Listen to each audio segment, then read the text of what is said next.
ప్రాణశక్తి అనేది ఏటీపీ అంటే అడినోసైన్ ట్రైఫాస్ఫేట్ అనే పదార్థంలో దాగి ఉన్న రసాయన శక్తి.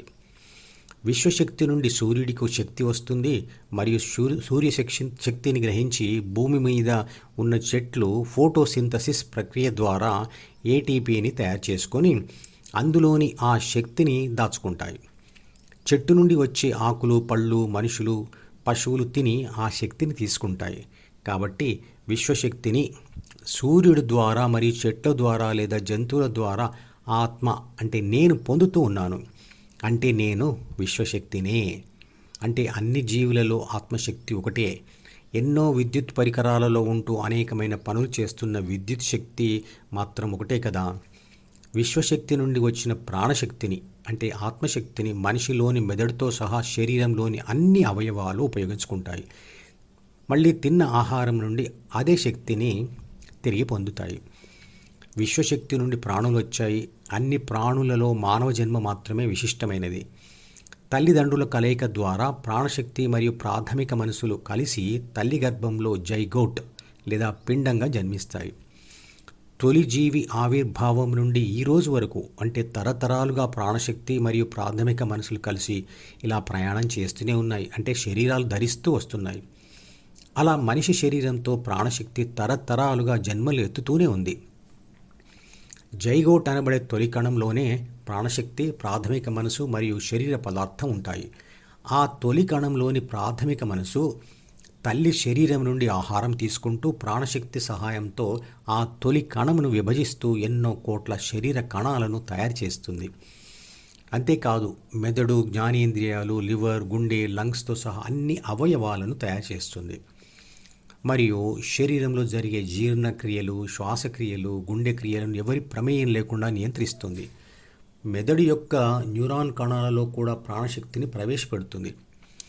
మరియు శరీర రక్షణ, పోషణ, పునరుత్పత్తి అనే 3 బాధ్యతలు నిర్వర్తించడం కోసం కామ, క్రోధ, మోహ, లోభ, మద, మాత్సర్యాలు అనే 6 చెడు గుణాలతో ఆత్మను ద్వితీయ మనసు మరియు జ్ఞానేంద్రియాల ద్వారా ప్రాపంచిక అనుభవాల కోసం ప్రేరేపిస్తుంది. శరీరంలో ఉన్న అనేక కోట్ల కణాలన్నిటిలో కూడా ప్రాణశక్తి మరియు ప్రాథమిక మనసు కలిసి ఉంటాయి. ప్రాథమిక మనసు ఒక పుస్తకం లాంటిది. శరీరంలోని అన్ని అవయవాలలోని అన్ని కణాలలో ఉన్నది ఒకే ప్రాణశక్తి అయినప్పటికీ బాహ్య ప్రపంచంతో వ్యవహరించే మెదడులోని న్యూరాన్ కణాలలో ఉండే ఈ ప్రాణశక్తిని మాత్రం ఆత్మశక్తి అంటారు. ప్రాణశక్తి లోపలి పనులకే పరిమితం అవుతుంది. ఆత్మశక్తిని నడిపించే ప్రాథమిక మనసు లేదా జీన్స్ పుస్తకం కూడా న్యూరాన్ కణాలలోనే ఉంటుంది. మెదడులో 8600 కోట్ల న్యూరాన్ కణాలు ఉంటాయి. అంటే అన్ని కోట్ల ప్రాథమిక మనసులు మరియు ఆత్మశక్తులు ఉన్నాయి. ఒక్కో ఆత్మశక్తి ఒక్కో బ్యాటరీ లాంటిది. ఆత్మ ప్రాథమిక మనసు అనే పుస్తకంలోని సూచనలను చదివిన తర్వాత ద్వితీయ మనసు అనే పుస్తకంలోని అహం అంటే సి మరియు డి మీద ధ్యాస పెడుతుంది. మెదడులో ఉండే ప్రతి న్యూరాన్కు డెండ్రైట్స్ మరియు యాక్సాన్లు అనబడే చెట్టు వేళ్ళు లాంటివి అతుక్కొని ఉంటాయి.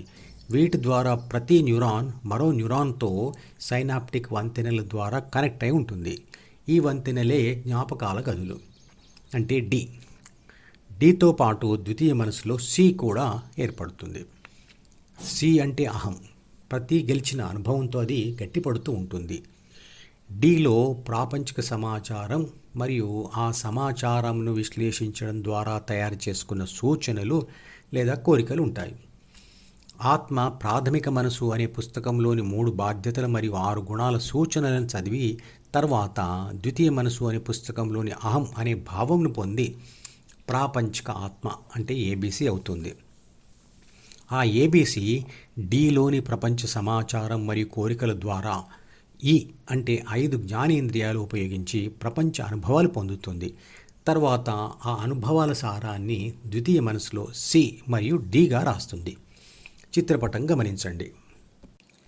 ఏబి అనే కంట్రోలర్ ద్వితీయ మనసులోని అహం అనే భావనను పట్టుకోకుండా డిలోని ప్రాపంచిక సమాచారాన్ని కానీ కోరికలను కానీ చదవలేదు. ఆత్మ ప్రాపంచిక అనుభవాలతో మెదడులో రాసిన జ్ఞాపకాలతో డి పెరుగుతుంది, కానీ సి మాత్రం గెలుపులతో పెరుగుతుంది మరియు ఓటమితో కుంగిపోతుంది.